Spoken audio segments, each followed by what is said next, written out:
On we go. Let's talk about matchups because there are everywhere. Buffalo Bills, Baltimore Ravens, a.k.a. MVP Bowl. I'll tell you, John, I'm a stat geek. I admit I'm a stat geek. I always like to look at numbers and say, wow. Yeah, I look at these numbers. Lamar Jackson, as of this playoff game, has 5,343 all-purpose yards at quarterback for Baltimore. He's got 49 touchdowns and only 4 interceptions. I mean, you talk about superstar. 49-4? Yeah, that's the ratio. That's passes and runs, right? That's right. That's still incredible. Derrick Henry, 2,100 yards, 18 touchdowns. If Lamar's not doing it, Derrick is going to bang you and he will get it done. Josh Allen, 4,500 all-purpose yards. His ratio, 42 touchdowns, only 6 interceptions. Incredible. The guy used to turn the football over a great deal. Baltimore's defense, they were really scuffling in the beginning of the season. People yak at us and say, well, how are you talking about Baltimore being elite? They already got 5 losses. The last 8 games, those kids under John Harbaugh have grown up on defense. They're giving up 264 yards a game in the last 8. Wow. That's amazing. That's why you got to study these stats. Buffalo, plus 24 touchdowns compared to what their defense has given up. They're just going up and down the field on everybody. And by the way, Buffalo, cold weather, wind, snow, and the Bills are 9-0 at home. Going to be a huge, huge challenge for Baltimore.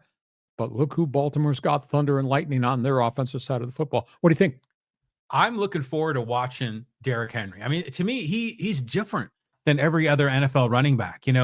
He's got speed, he's got power, he's huge, he's a tough guy to take down. But any game in Buffalo, New York is always entertaining to watch. So the fans are going to show up. And like you said, the battle of the 2 MVP candidates. This is a, put up or shut up time. Second game, Kansas City, Houston Texans in the AFC. Here's the big storyline: rest versus rust.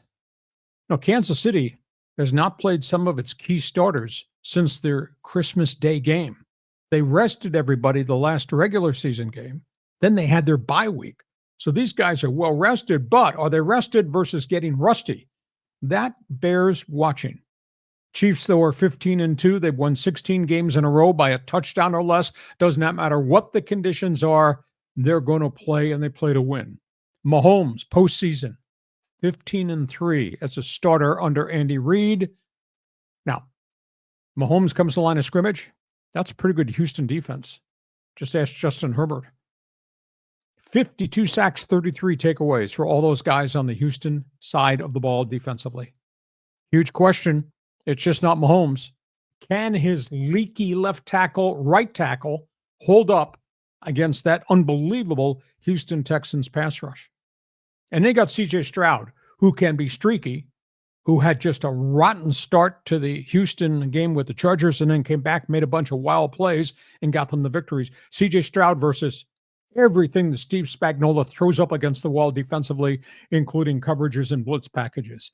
This is, the paper says Kansas City is dominant.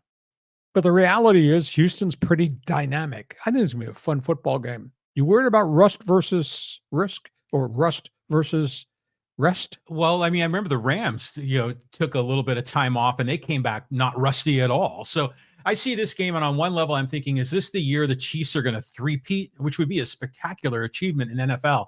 But the Texans look terrific. They're like you say, their pass rush is great. But I just want to comment on one thing, a little bit of a tangent.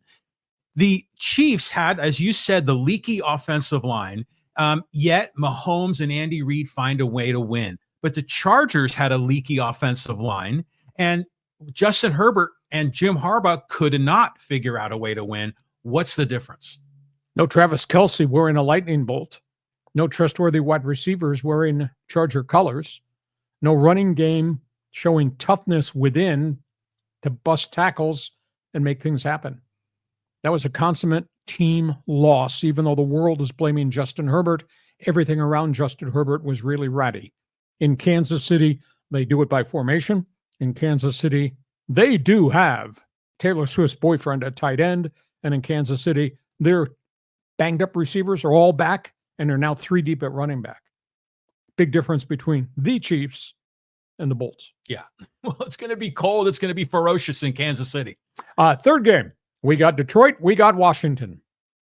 1934, that was a lot of third downs ago. Yeah. That was the last time Detroit was in a championship game like this. 1934, and these Lions are really good. And Washington has just shocked the world. And I'm not talking about politics and all that. I'm talking about who these Washington Commanders have become. Detroit's offense, they're dynamic. You got Goff having a lifetime career year, 72% completion rate, 4,700 yards, 37 touchdown passes from a guy who couldn't play for the Rams. That's what Jared Goff has become.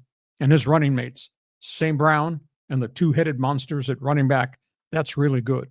And then you got Detroit's defense, which just plays to take you out of the game. And Detroit's defense is spectacular, and that is what Jaden Daniels and the Bulletproof Commanders offense is going to have to deal with, because Dan Campbell's guys are coming at you. And if they have to beat you up and take some flags along the way, they're coming after you.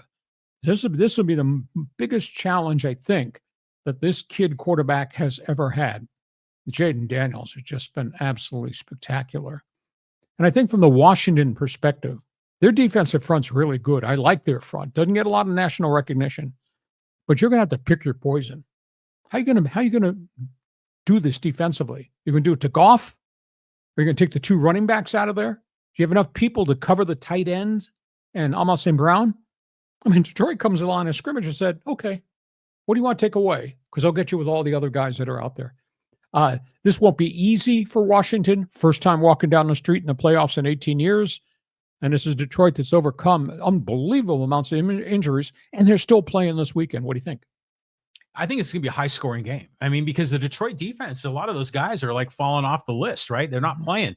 But I want to go back to your point. You said 1934. I mean, didn't the Detroit Lions win some championships in the 1950s? Yeah, but this is the greatest record season they've ever had since 1934. Okay. But I'll tell you what, I mean, Jaden Daniels, you got to root for the kid. How often have we seen a rookie had this much impact in the league?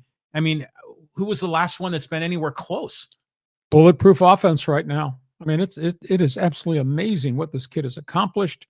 Maybe Dan Marino, first year out of the gate with Miami, but there have not been many quarterbacks that have done this, because many hot young quarterbacks wind up with bad teams and they don't have the people around them.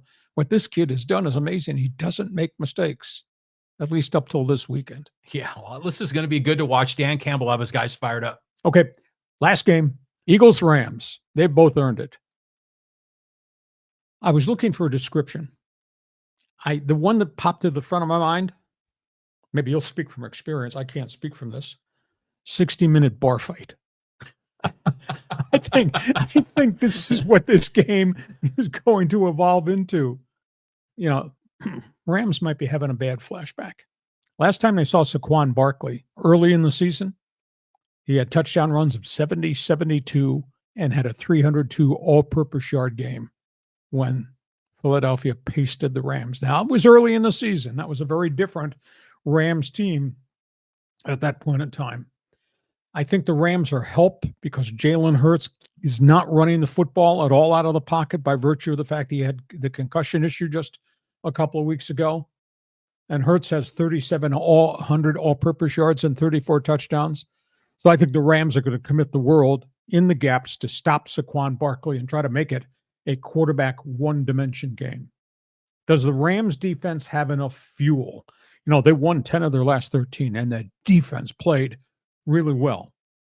You got Matthew Stafford and all of his world experience against a really fierce pass rush. I mean, Philadelphia's front seven brings it. Giving up 278 yards per game over the course of the entire season. They've gotten progressively better and better. You got Cooper Kupp. You got Nakua. Will they be able to get open against this really young Eagles secondary? But the problem is, can Stafford have the time with the pass rush in front of him to get those guys open down the field to make some big plays? And the Rams pass rush, well, they're coming off this 9-quarterback sack win when they took Minnesota out of the playoffs.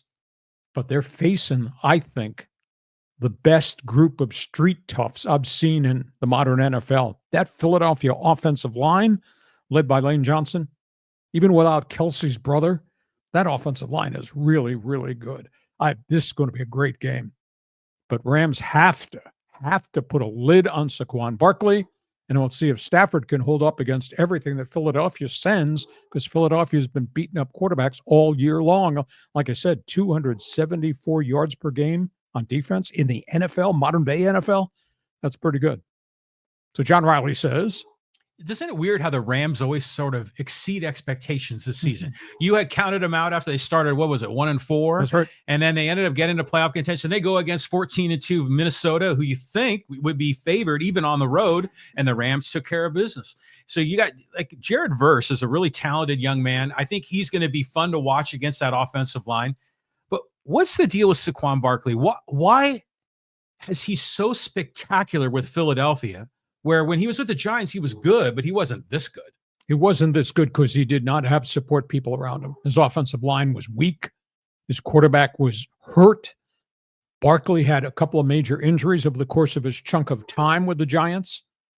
And now he's healthy. And his statistics, well over 2,000 yards rushing behind those big beef guys up front with a quarterback that makes things happen.